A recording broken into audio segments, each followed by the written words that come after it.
Hello everyone.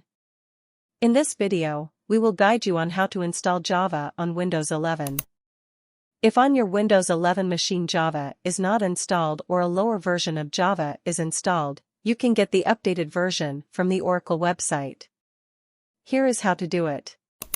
First, navigate to the Java Downloads page. Please note that the link to download Java is provided in this video description.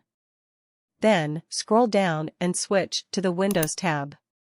Now, click on the download link beside the x64 installer option.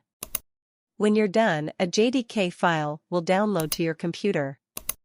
Double-click on the downloaded setup file and follow the instructions to install it on your computer. That's it. Let me know via comment how this video is. Don't forget to like and share this video. Do you like more videos like this? Subscribe to our channel, Garip Windows. Goodbye. See you in the next video.